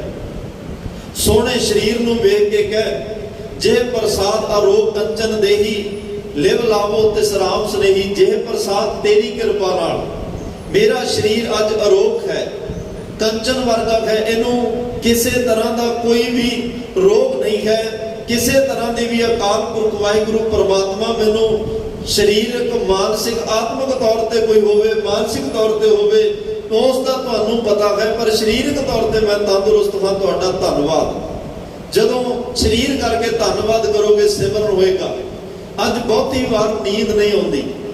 ਇਨਸਾਨ ਦਿਨੇ ਜਦੋਂ ਕਿਸੇ ਦੀਆਂ ਨਜ਼ਰਾਂ ਪਾਉਣ ਤੋਂ ਛੁਪਾਉਂਦਾ ਹੈ ਨਾ ਆਪਣੇ ਆਪ ਨੂੰ, ਕਿਸੇ ਦਾ ਕਰਜ਼ਾ ਦੇਣਾ ਉਹਦੀਆਂ ਨਜ਼ਰਾਂ ਤੋਂ ਬਚਦਾ, ਕਿਸੇ ਨਾਲ ਦੁਸ਼ਮਣੀ ਹੈ ਉਹਦੀਆਂ ਨਜ਼ਰਾਂ ਤੋਂ ਬਚਦਾ, ਕਿਸੇ ਨਾਲ ਕੋਈ ਊਚ ਨੀਚ ਹੋ ਗਈ ਉਹਦੀਆਂ ਨਜ਼ਰਾਂ ਤੋਂ ਬਚਦਾ। ਜਿਹੜਾ ਦਿਨੇ ਨਜ਼ਰਾਂ ਛੁਪਾ ਰਿਹਾ ਉਹਨੂੰ ਰਾਤ ਨੂੰ ਵੀ ਚੈਨ ਦੀ ਨੀਂਦ ਨਹੀਂ ਆਉਂਦੀ। ਜਿਹੜਾ ਦਿਨੇ ਬੇਬਾਕੀ ਨਾਲ ਘੁੰਮ ਰਿਹਾ, ਬੇਪਰਵਾਹੀ ਨਾਲ, ਲਾਪਰਵਾਹੀ ਨਾਲ, ਬੇਪਰਵਾਹੀ ਨਾਲ ਘੁੰਮ ਰਿਹਾ, ਉਹ ਰਾਤ ਨੂੰ ਵੀ ਸਹਿਜੇ ਜਾਗੇ, ਸਹਿਜੇ ਸੋਵੇ। ਉਹ ਸਹਿਜ ਵਿੱਚ ਜਾਗਦਾ, ਸਹਿਜ ਵਿੱਚ ਸੌਂਦਾ ਹੈ, ਤੇ ਉਹ ਵੀ ਨੀਂਦ ਉਸ ਅਕਾਲ ਪੁਰਖ ਦੀ ਕਿਰਪਾ ਨਾਲ ਹੈ। ਨਹੀਂ ਅੱਜ ਬਹੁਤ ਲੋਕ ਨੇ ਜਿਹੜੇ ਚਿੰਤਾ ਤੋਂ ਬਾਅਦ ਫਿਰ ਡਿਪਰੈਸ਼ਨ ਵਿੱਚ ਚਲੇ ਜਾਂਦੇ ਨੇ, ਟੈਨਸ਼ਨ ਵਿੱਚ ਚਲੇ ਜਾਂਦੇ ਆ, ਫਿਰ ਡਿਪਰੈਸ਼ਨ ਵਿੱਚ ਚਲੇ ਜਾਂਦੇ ਆ। दिन रात चैन कोई नहीं, कल्ले रह के अखीर वो खुदकशियां का राह चुन लेंगे। बहुते लोगों नाल, वड्डे लोगों नाल अक्सर ये भाणे वरतते ने, ते ये तां है क्योंकि आत्मिक तौर ते अंदर मन शांत होएगा तां तुहानूं नींद आउणी है। तन नूं भावें जिन्ने मर्जी एसी ला के रख लो, जे मन किसी चिंता विच है नींद आ जाए सवाल ही पैदा नहीं। नींद आउणी है जदों मन शांति च होया, ते मन शांति च ओदी किरपा नाल ओदे नाम नाल रह सकदा। जे नींद वधिया आ रही है ना, अपनी नींद सौंदे आ ते अपनी नींद उठदे आ, तां इहदा भी क्रेडिट परमात्मा नूं दे दिया करो। जे प्रसाद सुख सेज सोई जै, मन 8 पहर ताका जस गा विजै।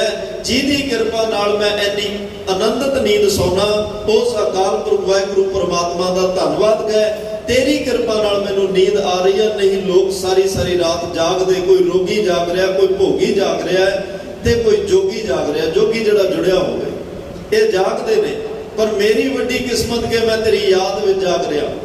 ते महाराज कहंदे धन्नवाद करना प्रसादा छकण वेले कर ला।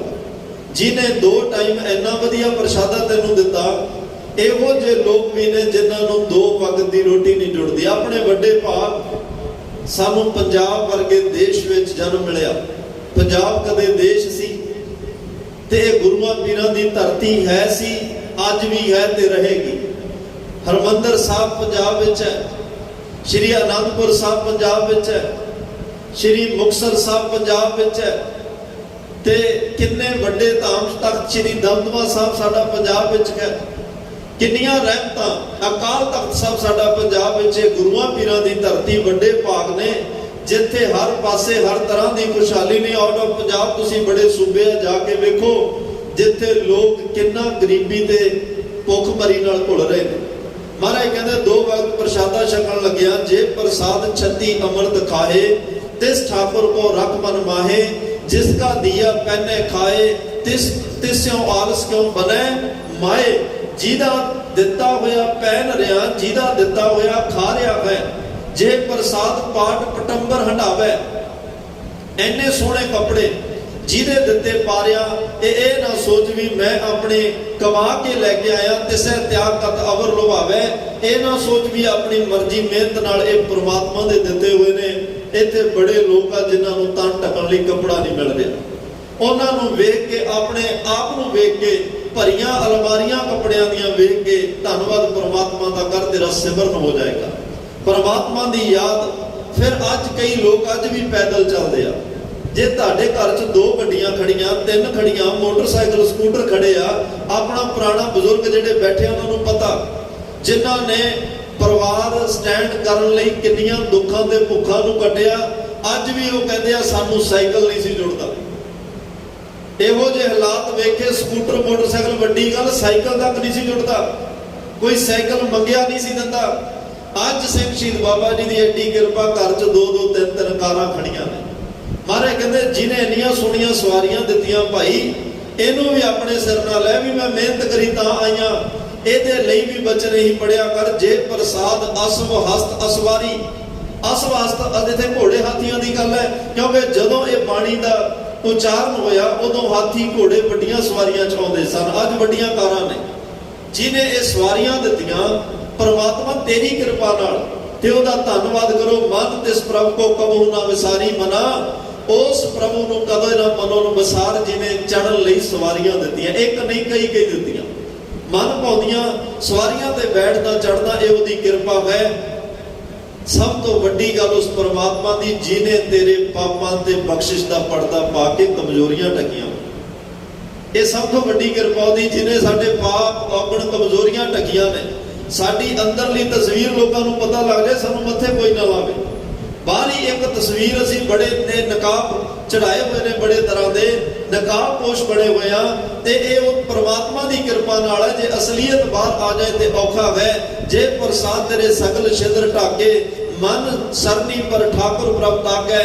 जिन जिन दीनी शोभा वडियाई, जिन्हें शोभा दी, जिन्हें वडियाई दी, मान सन्मान दिता, तिस प्रभु को 8 पहर त्याई। उस प्रभु नूं भाई 8 पहर त्या। जे प्रसाद तेरा सुंदर रूप, सो प्रभ सिमरो सदा अनूप। जिन्हें इन्ना सोहना शरीर रूप रंग वंग नैन नक्श दिते, ਜੋ ਜਾਣਾ ਮੈਂ ਜੋਬਨਵੰਤ, ਜੇ ਮਾਣ ਕਰੇਗਾ ਸੋ ਹੋਵਤ ਵਿਸਟਾ ਕਾ ਜੰਤ, ਫਿਰ ਉਹਨੂੰ ਵਿਸਟਾ ਦਾ ਕੀੜਾ ਬਣਨਾ ਪਏਗਾ, ਗੰਦਗੀ ਦਾ। ਜੇ ਇਹ ਸੋਹਣੇ ਰੂਪ ਨੂੰ ਪਰਮਾਤਮਾ ਦਾ ਧੰਨਵਾਦ ਕਰੇ ਵੀ ਤੇਰੀ ਕਿਰਪਾ ਨਾਲ ਇਹ ਸੋਹਣਾ ਰੂਪ ਮਿਲਿਆ, ਤੇ ਮਹਾਰਾਜ ਹੋਰ ਵੀ ਇਹਨੂੰ ਸ਼ਿੰਗਾਰ ਦੇਣਗੇ। ਤੇ ਮਹਾਰਾਜ ਕਹਿੰਦੇ ਇੱਕ ਗੱਲ ਯਾਦ ਰੱਖੀ ਭਾਈ ਸਿਮਰਨ ਕਰਨ ਵਾਲਿਆ, ਜੇ ਕੋਈ ਕਾਰਜ ਅੜੇ ਥੋੜੇ ਉਦੋਂ ਵੀ ਪਰਮਾਤਮਾ ਨੂੰ ਹੀ ਕਹੀ, ਜੇ ਪ੍ਰਸਾਦ ਤੇਰੇ ਕਾਰਜ ਪੂਰੇ ਤਿਸੈ ਜਾਨ ਮਨ ਸਦਾ ਹਜੂਰੇ। ਤੇਰੇ ਕਾਰਜ ਵੀ ਉਹਨੇ ਪੂਰੇ ਕਰਨੇ ਆ, ਜੇ ਕਾਰਜ ਪੂਰਾ ਹੋਵੇ ਤਾਂ ਪਰਮਾਤਮਾ ਦਾ ਧੰਨਵਾਦ ਕਰਨਾ ਹੈ। ਉਸ ਅਕਾਲ ਪੁਰਖ ਵਾਹਿਗੁਰੂ ਦਾ ਧੰਨਵਾਦ। ਮੁੱਖ ਦੀ ਗੱਲ ਇਹ ਹੈ, ਜਿਹੜੇ ਜਗਿਆਸੂ ਨੇ, ਗੁਰਮੁਖ ਨੇ, ਗੁਰਮੁਖ ਆਤਮਾਵਾਂ, ਗੁਰਮੁਖ ਰੂਹਾਂ ਨੇ, ਜਿਨ੍ਹਾਂ ਨੂੰ ਇਸ ਗੱਲ ਦੀ ਸਮਝ ਆ ਗਈ ਸਭ ਕੁਝ ਪਰਮਾਤਮਾ ਦਾ ਹੈ, ਉਹ ਫਿਰ ਕੱਲੀ ਗੱਡੀ 'ਚ ਕੱਪੜੇ ਪਾਉਣ ਲੱਗਿਆ ਜਾਂ ਘਰ 'ਚ ਵੜਨ ਲੱਗਿਆ ਪ੍ਰਸ਼ਾਦਾ ਛਕਣ ਲੱਗੇ ਧੰਨਵਾਦ ਨਹੀਂ ਕਰਦੇ। ਉਹਨਾਂ ਦੀ ਤਾਂ ਅਵਸਥਾ ਇਹ ਬਣ ਜਾਂਦੀ ਆ, ਸੋ ਕਿਉਂ ਵਿਸਰੈ ਜਿਨ ਸਭ ਕੁਛ ਦਿਆ। ਉਹ ਵਿਸਰੀ ਕਿਉਂ ਭਾਈ ਜਿਹਨੇ ਸਭ ਕੁਝ ਦਿੱਤਾ ਹੈ। ਸੋ ਕਿਉਂ ਵਿਸਰੈ ਜੇ ਜੀਵਨ ਦਿਆ, ਕਿਉਂ ਵਿਸਾਰੀਏ ਜਿਹਨੇ ਜੀਵਨ ਦਿੱਤਾ, ਜਿਹਦੀ ਕਿਰਪਾ ਨਾਲ ਮੈਂ ਤੁਰਿਆ। ਜਿਹੜਾ ਸੁੱਤੇ ਪਿਆ ਵੀ ਮੇਰੇ ਸਾਹ ਚਲਾ ਕੇ ਰੱਖਦਾ, ਮੈਂ ਕਿਉਂ ਵਿਸਾਰਾ। ਸੁੱਤੇ ਪਿਆ ਕੋਈ ਬੈੱਡ ਦੇ ਸਰਾਣੇ ਸੋਚ ਥੋੜਾ ਲੱਗੀ ਆ ਵੀ ਲਾ ਕੇ ਸੌਂਦਾ ਮੇਰਾ ਸਾਹ ਨਾ ਰੁਕ ਜਾਏ। ਸੁੱਤੇ ਪਿਆ ਵੀ ਜਿਹੜਾ ਸਾਨੂੰ ਜਿਉਂਦੇ ਰੱਖਦਾ ਹੈ। ਅੱਠੇ ਪਹਿਰ ਉਸ ਪਰਮਾਤਮਾ ਦਾ ਧੰਨਵਾਦ। ਸੋ ਕਿਉਂ ਵਿਸਰੈ ਜਿਨ ਸਭ ਕੁਛ ਦਿਆ, ਸੋ ਕਿਉਂ ਵਿਸਰੈ ਜੇ ਜੀਵਨ ਜੀਆ। ਜਿਹਨੇ ਸਭ ਕੁਝ ਦਿੱਤਾ ਉਹਦਾ ਅੱਠੇ ਪਹਿਰ ਧੰਨਵਾਦ ਕਰੀਏ, ਉਹਦਾ ਨਾਮ ਜਪੀਏ। ਨਾਮ ਦੀ ਗੱਲ ਅੱਜ ਭੱਟ ਸਾਹਿਬਾਨ ਕਰ ਰਹੇ ਨੇ। ਨਾਮ ਜਿਹਨੇ ਜਿਹਨੇ ਜਪਿਆ, ਜਿਹੜੇ ਜਪ ਰਹੇ ਨੇ, ਉਹੀ ਨਾਮ ਧੰਨ ਗੁਰੂ ਅਮਰਦਾਸ ਸਾਹਿਬ ਪਾਤਸ਼ਾਹ ਦੇ ਹਿਰਦੇ 'ਚ ਅਨੁਭਵ ਹੋਇਆ ਹੈ। ਆਓ ਉਸ ਨਾਮ ਪਰਥਾਏ ਗੁਰੂ ਅਮਰਦਾਸ ਮਹਾਰਾਜ ਦੀ ਉਪਮਾ ਮਹਿਮਾ ਦੇ ਵਿੱਚ ਭੱਟ ਕੱਲ ਜੀ ਕੀ ਕਹਿ ਰਹੇ ਨੇ, ਪਿਆਰ ਨਾਲ ਸਰਵਣ ਕਰੀਏ ਜੀ। ਨਾਮ ਕਿਤ ਸੰਸਾਰ ਕਿਰਨ ਰਾਬ ਸੁਰਦਰ ਸਾਖਾ। ਨਾਮ ਕਿਤ ਸੰਸਾਰ ਕਿਰਨ ਰਬ ਸੁਰਦਰ ਸਾਖਾ। ਇਸ ਨਾਮ ਦੀ ਕੀਰਤੀ ਪੂਰੇ ਸੰਸਾਰ ਵਿੱਚ ਇਉਂ ਹੈ ਜਿਵੇਂ ਸੂਰਜ ਦੀ ਕਿਰਨ ਆਪਣੀ ਕਿਰਨ ਨੂੰ ਉਹਦਾ ਚਾਨਣ ਖਿਲਾਰ ਦਿੰਦੀ ਹੈ। ਸੁਰਤਰ ਦਾ ਅਰਥ ਹੈ ਸੁਰ ਦੇਵਤੇ, ਤਰ ਦਰਖਤ। ਜਿਹੜਾ ਇੰਦਰ ਦੇ ਸਵਰਗ ਵਿੱਚ ਕਲਪ ਵਿਰਸ਼ ਹੈ, ਜਿਹੜਾ ਉਹ ਸੁੱਖਾਂ ਭਰਿਆ, ਜਿਹਨੂੰ ਸਨਾਤਨ ਮਤ ਵਾਲੇ ਕਹਿੰਦੇ ਆ ਵੀ ਉਸ ਦਰਖਤ ਕੋਲੇ ਸਾਰੀਆਂ ਬਰਕਤਾਂ ਨੇ। ਜਿਵੇਂ ਉਹ ਉਸ ਦਰਖਤ ਦੀਆਂ ਸ਼ਾਖਾਵਾਂ ਸੁਗੰਧੀਆਂ ਵੰਡਦੀਆਂ ਨੇ, ਖਿਲਰਦੀਆਂ ਨੇ ਉਹਦੀਆਂ ਸੁਗੰਧੀਆਂ, ਉਹ ਖਿਲਾਰਦਾ ਹੈ। ਸੂਰਜ ਦੀ ਕਿਰਨ ਰੋਸ਼ਨੀ ਖਿਲਾਰਦੀ ਹੈ। ਪਰਮਾਤਮਾ ਦੇ ਨਾਮ ਦੀ ਕੀਰਤੀ ਸੰਸਾਰ ਵਿੱਚ ਕਿਉਂ ਫੈਲੀ ਹੋਈ ਹੈ। ਉੱਤਰ ਦੱਖਣ ਪੂਬ ਦੇਸ ਪশ্ਚਮ ਜਸ ਭਾਖਾ। ਉੱਤਰ ਦੱਖਣ ਪੱਛਮ ਔਰ ਪੂਰਬ, ਚਾਰੇ ਦਿਸ਼ਾਵਾਂ ਵਿੱਚ, ਚਾਰੇ ਦੇਸ਼ਾਂ ਵਿੱਚ, ਇਹ ਚਾਰੇ ਦਿਸ਼ਾਵਾਂ 'ਚ ਜਿੰਨੇ ਵੀ ਦੇਸ਼ ਨੇ, ਜਿੰਨੀ ਵਸੋਂ ਹੈ, ਜਿੰਨੇ ਲੋਕ ਖਲਕਤ ਕਾਇਨਾਤ ਹੈ, ਜਿੰਨਾ ਵੀ ਜੀਵ ਜੰਤ ਜੋ ਪਰਮਾਤਮਾ ਨੇ ਇਹ ਚਾਰੇ ਦਿਸ਼ਾਵਾਂ ਵਿੱਚ ਪੈਦਾ ਕੀਤਾ ਹੋਇਆ ਹੈ, ਸਾਰੇ ਹੀ ਉਸ ਪਰਮਾਤਮਾ ਦਾ ਜਸ ਭਖ ਹੈ। ਉਹਦੀ ਮਹਿਮਾ ਗਾਇਨ ਕਰ ਰਹੇ ਨੇ, ਉਹਦਾ ਧੰਨਵਾਦ ਕਰ ਰਹੇ ਨੇ, ਉਹਦਾ ਸ਼ੁਕਰਾਨਾ ਕਰ ਰਹੇ ਨੇ ਤੇ ਉਸ ਪਰਮਾਤਮਾ ਦੇ ਨਾਮ ਨੂੰ ਗਾ ਰਹੇ ਹਨ। ਜਨਮ ਤਾਇ ਹੋ ਸਕਿਆ ਥਾ ਜਿਤ ਨਾਮ ਹਰ ਹਿਰਦੈ ਨਿਵਾਸਾ। ਇਹ ਜਨਮ ਤਾਂ ਭਾਈ ਤਾਂ ਹੀ ਸਫਲ ਹੋਏਗਾ। ਸਕਿਆਤ ਦਾ ਅਰਥ ਹੁੰਦਾ ਸਫਲ। ਉਹਨਾਂ ਦਾ ਸਫਲ ਹੁੰਦਾ ਜਿਤ ਨਾਮ ਹਰ ਹਿਰਦੈ ਨਿਵਾਸੇ। ਜਿਹੜਾ ਜਿਹਦੇ ਹਿਰਦੇ ਵਿੱਚ ਇਹ ਨਾਮ ਨਿਵਾਸ ਕਰ ਜਾਏ, ਨਾਮ ਟਿਕ ਜਾਏ, ਉਹਨਾਂ ਦਾ ਇਹ ਮਨੁੱਖਾ ਜੀਵਨ ਸਫਲ ਹੋ ਜਾਂਦਾ ਹੈ। ਸੁਰ ਨਾਰ ਗਣ ਗੰਧਰਵ ਛੇਆ ਦਰਸ਼ਨ ਆਸਾਸਾ। ਸੁਰ ਨਰ ਦੇਵਤੇ ਮਨੁੱਖ, ਗਣ ਹੁੰਦੇ ਆ ਦੇਵਤਿਆਂ ਦੇ ਦਾਸ। ਗੰਧਰਵ ਦਾ ਅਰਥ ਹੁੰਦਾ ਦੇਵਤਿਆਂ ਦੇ ਕੀਰਤਨੀਏ, ਉਹਨਾਂ ਦਰਬਾਰਾਂ ਦੇ ਕੀਰਤਨ ਕਰਨ ਵਾਲੇ, ਉਹਨਾਂ ਦੇ ਦਾਸ।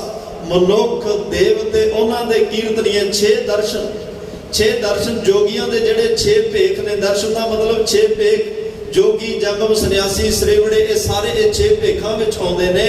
ਦਰਸ਼ਨ ਆਸਾਸ ਹੈ, ਇਹ ਸਾਰੇ ਉਸ ਪਰਮਾਤਮਾ ਦੇ ਨਾਮ ਨੂੰ, ਉਹਦੇ ਨਾਲ ਜੁੜ ਕੇ ਪਰਮਾਤਮਾ ਦੇ ਦਰਸ਼ਨਾਂ ਦੀ ਲੋਚਾ ਲਾਈ ਬੈਠੇ ਹਨ, ਉਹਦੇ ਦਰਸ਼ਨ ਕਰਨੇ ਚਾਹੁੰਦੇ ਹਨ, ਔਰ ਇਹ ਸਾਰੇ ਹੀ ਉਹ ਪਰਮਾਤਮਾ ਦੇ ਨਾਮ ਨੂੰ ਧਿਆ ਰਹੇ ਹਨ। ਭਲਾ ਪ੍ਰਸਿੱਧ ਤੇਜੋ ਤਨਾ ਕਲ ਜੋੜ ਕਰ ਧਿਆਇਆ। ਭਲੋ ਪ੍ਰਸਿੱਧ ਤੇਜੋ ਤਨੋ। ਤੇਜੋ ਇੱਥੇ ਨਿਕਨੇਮ ਹੈ। ਧੰਨ ਗੁਰੂ ਅਮਰਦਾਸ ਪਾਤਸ਼ਾਹ ਦੇ ਪਿਤਾ ਜੀ ਦਾ ਨਾਮ ਬਾਬਾ ਸ਼੍ਰੀ ਤੇਜਭਾਨ ਜੀ ਹੈ। ਇੱਥੇ ਭੱਟ ਜੀ ਕਹਿ ਰਿਹਾ ਤੇਜੋ ਤਨੋ। ਤਨੋ ਦਾ ਅਰਥ ਹੁੰਦਾ ਪੁੱਤਰ। ਬਾਬਾ ਤੇਜਭਾਨ ਜੀ ਦੇ ਸੁਪੁੱਤਰ ਧੰਨ ਧੰਨ ਸਾਹਿਬ ਸ੍ਰੀ ਗੁਰੂ ਅਮਰਦਾਸ ਮਹਾਰਾਜ ਇਹ ਆਪਣੀ ਕੁੱਲ ਵਿੱਚ ਪ੍ਰਸਿੱਧ ਹੋਏ ਹਨ। ਕੱਲ ਜੋੜ ਕਰਤੇ ਆਏ ਜਿਹੜੇ ਆਪਣੀ ਭੱਲਿਆਂ ਦੀ ਕੁੱਲ ਵਿੱਚ ਆਪ ਪ੍ਰਸਿੱਧ ਹੋਏ, ਨਾਮ ਜਪ ਕੇ ਪ੍ਰਸਿੱਧ ਹੋਏ, ਭੱਲਿਆਂ ਦੀ ਕੁੱਲ ਨੂੰ ਪ੍ਰਸਿੱਧ ਕੀਤਾ ਔਰ ਉਹ ਨਾਮ ਪੂਰੀ ਦੁਨੀਆ ਵਿੱਚ ਵੰਡਿਆ, ਸੰਸਾਰ ਨੂੰ ਵੰਡਿਆ, ਸੰਸਾਰ ਦੀ ਝੋਲੀ ਵਿੱਚ ਉਹ ਨਾਮ ਦੀਆਂ ਦਾਤਾਂ ਪਾਈਆਂ। ਪਟ ਕੱਲ ਸਾਹਿਬ ਕਹਿੰਦੇ ਮੈਂ ਇਹੋ ਜਿਹੇ ਬਾਬਾ ਤੇਜਪਾਲ ਸਾਹਿਬ ਦੀ ਕੁੱਲ ਵਿੱਚ ਪ੍ਰਗਟ ਹੋਏ, ਬਾਬਾ ਤੇਜਪਾਲ ਸਾਹਿਬ ਦੇ ਘਰ ਵਿੱਚ ਪ੍ਰਗਟ ਹੋਏ, ਪ੍ਰਕਾਸ਼ਮਾਨ ਹੋਏ।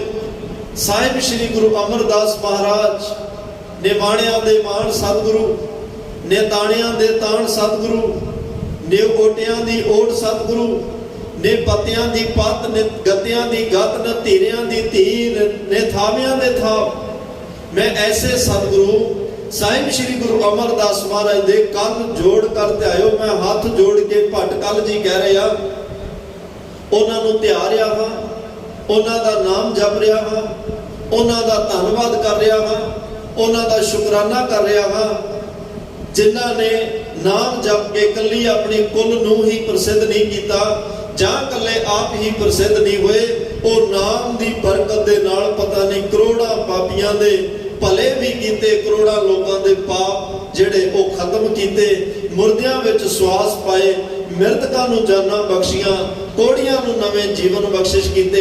ਇਹ ਧੰਨ ਗੁਰੂ ਅਮਰਦਾਸ ਸਾਹਿਬ ਦੀਆਂ ਬਰਕਤਾਂ, ਉਹਨਾਂ ਨੇ ਇਸ ਨਾਮ ਦੀ ਬਰਕਤ ਨਾਲ ਅੱਜ ਵੀ ਗੋਇੰਦਵਾਲ ਸਾਹਿਬ ਜਾਓ ਨਾ, ਉਹਨੂੰ ਸਿੱਖੀ ਦਾ ਧੁਰਾ ਕਿਹਾ ਜਾਂਦਾ ਹੈ। ਗੁਰੂ ਅੰਗਦ ਦੇ ਅਮਰਦਾਸ ਮਹਾਰਾਜ ਗੋਇੰਦਵਾਲ ਗੋਬਿੰਦਪੁਰੀ ਸਭ ਜਲਨ ਤੀਰ ਵਿਪਾਸ ਬਣਾਇਓ। ਹਰਮੰਦਰ ਸਾਹਿਬ ਸਾਡਾ ਕੇਂਦਰੀ ਸਥਾਨ ਹੈ। ਸਿੱਖੀ ਦਾ ਧੁਰਾ ਉਹਨੂੰ ਕਿਉਂ ਨਹੀਂ? ਗੋਇੰਦਵਾਲ ਸਾਹਿਬ ਨੂੰ ਸਿੱਖੀ ਦਾ ਧੁਰਾ ਅੱਜ ਵੀ ਜਦੋਂ ਜਾਓਗੇ ਮੀਲ ਪੱਥਰ ਲੱਗੇ ਮਿਲਣਗੇ ਤੁਹਾਨੂੰ, ਜਗ੍ਹਾ ਜਗ੍ਹਾ ਲਿਖਿਆ ਹੋਏਗਾ ਗੋਇੰਦਵਾਲ ਸਿੱਖੀ ਦਾ ਧੁਰਾ। ਸਿੱਖੀ ਦਾ ਧੁਰਾ ਭਾਈ ਇਸ ਕਰਕੇ ਕਿਹਾ ਜਾਂਦਾ ਹੈ ਕਿਉਂਕਿ ਉੱਥੇ ਨਿਮਾਣਿਆਂ ਦੇ ਮਾਣ ਸਤਿਗੁਰੂ ਸਾਹਿਬ ਸ੍ਰੀ ਗੁਰੂ ਅਮਰਦਾਸ ਮਹਾਰਾਜ ਨੇ 72 ਪੀੜ੍ਹੀਆਂ 72 ਮੰਜੀਆਂ ਪ੍ਰਚਾਰ ਵਾਸਤੇ ਗੁਰਸਿੱਖਾਂ ਨੇ ਉਹਨਾਂ ਬੀਬੀਆਂ ਨੂੰ ਦਿੱਤੀਆਂ ਜਿਨ੍ਹਾਂ ਨੇ ਦੂਰ ਦੁਰਾਡੇ ਜਾ ਕੇ ਗੁਰਮਤਿ ਦਾ ਪ੍ਰਚਾਰ ਕੀਤਾ, ਔਰ 22 ਮੰਜੀਆਂ ਗੁਰਸਿੱਖਾਂ ਨੂੰ ਦਿੱਤੀਆਂ।